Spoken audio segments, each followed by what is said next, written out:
Hey, it is Wellness Wednesday, and today, as we sort of close out the month of February and move into March and the new astrological year, I want to speak to this theme that keeps coming up a lot for some of the people that I've been talking to this week, and that's the difference between loneliness and being alone. Hi, Reza, nice to see you here. It's Ask Me Anything Wednesday, so give me a yes or type in the comments if you want to ask me anything. And on this sort of theme of feeling alone, I love what Dyer says, that you cannot be lonely if you like the person you're alone with. And that really is the inside job of being able to look at the value of solitude. You know, for me, that feels into that energy of soul into, right? Solitude. Alone time moves you closer to God or source or the universe and the divine. And it's so easy these days to be so distracted by the busyness of the world that we miss it. We're missing out on this valuable place of restoration and integration and also getting to know who we really, really are. So I encourage you that if you're feeling alone, to know that you're never alone, and also to learn to find joy in the space that you have of alone time. So all you introverts, listen up, because so often what I find is that people are not willing to complete, which is what February's all been about, is this completion phase of closure and letting go of the things that no longer serve us. So that we can make room for the things that we want to attract into our lives and manifest into our lives. And we've got this full moon energy coming this week with a very heavy Pisces activity. So there's lots, and there go my dogs, there's lots of spiritual energy that's around, and it also coincides with the end of the zodiac year. So you can expect a lot of opportunities coming your way to really encourage you and invite you into looking at what are you ready to let go of, what is ready to move out, what's ready for you to close, and then look at the completion of that, whether that means forgiveness or whatever it is for you. A lot of people, and this is where being alone and the fear of being alone, right? The fear of loneliness, of longing for something, is very closely tied into our willingness to either let go and create closure and completion, or to hold on to things longer than we should, even the things that we know we need to let go of, but we don't for fear of being alone. And a big one of these too that comes up for a lot of people is the fear of rejection. If I let go, if I complete this, who's going to judge me? Who's going to reject me? So closure and completion are two big themes right now. And they are probably some of our most challenging aspects because of this fear of being alone. Rather than looking at the solitude that sometimes we need, especially if you've come out of a relationship, if you can maybe relate to that, that we kind of feel like we don't know what to do on our own because we've been so inextricably entangled with another person's energies for so long that there's always a gift in it. So the more expectations that you maybe have had of situations, the closer you are to the people that are involved, and the more that you want it to work out differently, can often make closure and completion a very, very tough thing to give to yourself. So there is a way to handle it gracefully. Just know that, and trust that you're never alone. You are divinely supported. And if you've been in a narcissistic relationship, for example, you'll know that one of the power tools that narcissists use is to create isolation, to keep you alone, right? To keep you separated out from other people's connections so that they can't speak truth to you. It's a way that a lot of narcissists control people as well. So just think of it that any situation where you need to end things, whether it's a relationship or a life situation, or maybe a part of your life path or a belief or an attitude or a mindset, when you want closure and you want to feel complete in that and fulfilled, that you know that you've done the best with what you have, you want to feel like you don't have any regrets or grief or sadness or residual trauma left behind that. And this is the kicker, because it almost always happens that in spite of your best efforts and your deepest desires to be finished with a situation, you will struggle with being done always, because a part of you wants to know if things could have been different. And this is when then you'll go and you'll spend sleepless nights ruminating about what could have been or what once was. And that's where the waiting room is such a vital part of honoring the life that maybe you no longer have, and also honoring the grief of the things that you no longer have in your life too. And sitting in that waiting room, that's where the solitude comes from, that alone time that's going to give you time to understand and know yourself better from the learning experience, right? We're growing all the time, and a lot of time relationships grow us in ways that we would rather they don't. But that's just part of our human nature, that we want to look at this. And of course we're afraid of there's always this fear of loss of love, or our misconception of what love is, that then makes us hold on to things that we have defined as love that are not loving, that are unkind to you, for fear of being alone, for fear of being rejected, or for oftentimes losing something that we don't even have. So how can you move on? My insight on this is that the number one thing is that you have to have trust. You have to trust that you're never alone, and you have to also trust that the universe is working through you and giving you experiences that sometimes look like challenges to aid in your human evolution, to be the best that you came here to be. So by understanding completion and closure and learning how to let go, you have to be willing to trust. And this is where resilience and gratitude and appreciation for your gifts, for your tenacity, for your bravery, for your courage is going to be key in your pivotal foundations that you've created. Thank you for the love. Thank you for the hearts. I appreciate them. So look at it like this too, because when we complete with any situation or person or thing, when we remember that our participation is only half of the relationship, in the relationship, or only half of the issue or contractual or bonding or binding ties, you have to be willing to acknowledge that there's another person or party involved in that as well, and that you can't change how they feel about it or how they respond to it. All you can do is respond in alignment with your truth of what is for you in that space. And we have to acknowledge their energetic potential and their capacity for light and their free will, right? This is that we're always in choice.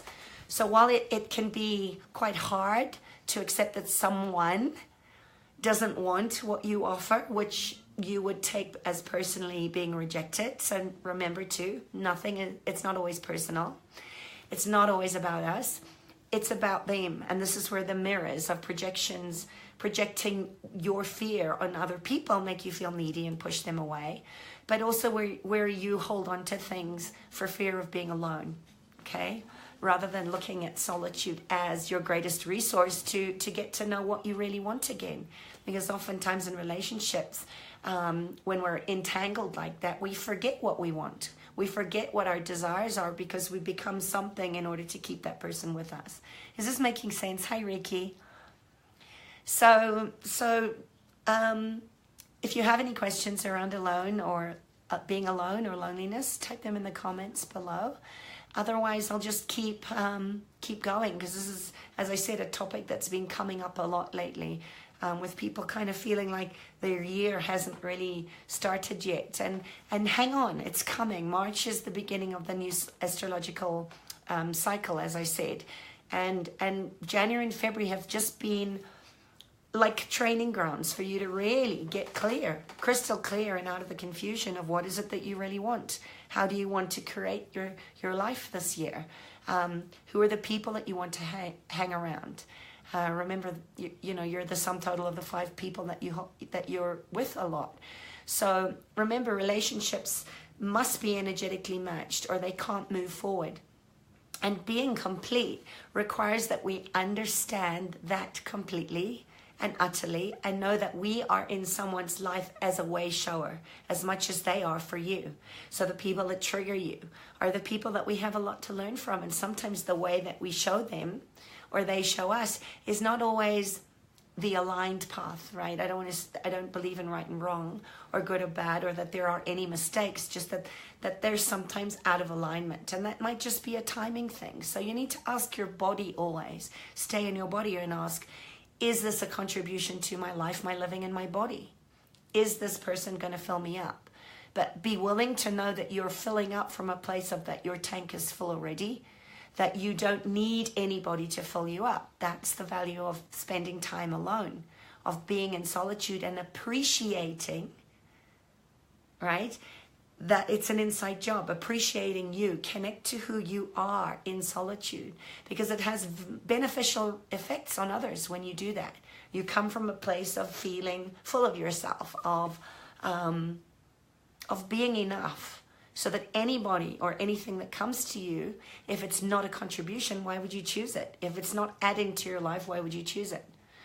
So just know that this is the time, as we sort of end February, to really look at what are some of the things that are coming to completion for you, and where are you requiring closure in some of your attitudes, beliefs, relationships, business ventures, whatever it is for you. Because after you accept from a place of deep allowance someone else's choices, because you know what you're choosing, then you can disentangle your expectations and desires from their potential and their abilities, right? This is where we really bring ourselves into our creation of what was.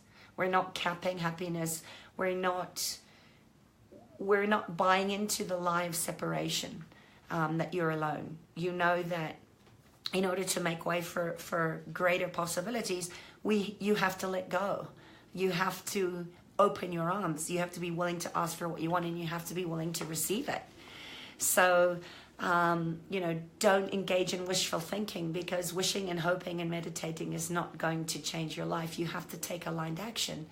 And, when we go into that needy energy of trying too hard, or pushing, or doing more, or go walking on your hands and knees for 100 miles more than you need to, this is where you get stuck in regret. This is where you don't let go. This is where you go into the fear of being alone, of the fear of being rejected, or whatever it is that's coming up for you around your soul woundings and your core issues that are rooted in your nervous system. And this is why I always say this is the value of healing at the root cause of the time when you decided that you were too afraid to be alone, or that loneliness was actually something that you wouldn't want. Make sense? Hi, Sally Jane. Hi, Mom Fundu. So any questions, comments, type them in the box below. Share this, like this, with someone that might be asking for a little daily mind vitamin today. And just know too, that think of difficult situations or places where you keep yourself stuck in the wishful thinking, or in the fear of, oh my gosh, I've got to hang on to this bad relationship or this soul-sucking job because there's nothing else out there for you, as a place of healing some of these cycles that don't serve you or your ascension or your evolution. Think of these situations that are challenging right now as a final effort of completing your karma with others. This karmic journey has taken us through so many lifetimes of offering your light out into the world, offering your truth, and experiencing a higher potentiality, which you may have rejected in the past, or others might have rejected in the past. So if you want completion and closure, you have to believe that it's right and true for you.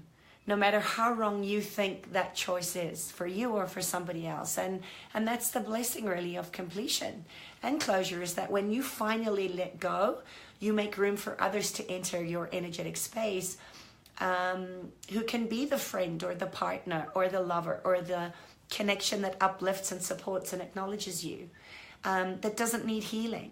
It doesn't want trauma and drama. And, you know, who can give that to you as well as receive that from you. It's a gifting and a receiving. You can't stop energy. So that's my 2 cents around being alone and loneliness, and that you cannot get to know yourself intimately if you are constantly distracting yourself with outside noise. Take time to deepen into your rituality of meditation, or those rites of passage of soulful and very soft inquiry, compassionate inquiry, and open your arms up to March as being a new beginning, where you are cleared out all your internal clutter, you've cleared out your physical clutter in your life, and you're opening yourself up to receive everything that is waiting for you. So take a breath. Put your hand on your heart. And if you feel cold, just repeat this after me. I am so happy because I no longer accept less. I live in the space of love, and I am abundant in all aspects of my life. I no longer live in a space where fear or pain or loneliness swallows me up. I no longer pretend I am less than and shrink for the comfort of the egos around me. I am designed for greatness, and this is what I shall live. And so it is. Aham. I'll see you soon. If there are no questions, or if you're listening to this on the replay and something lights up for you, post your comments, post your questions, share this with someone that you may know is needing this, that is perhaps feeling alone or separate, and just reach out and touch somebody today. And I'll see you soon. Lots of love. Mwah. Bye.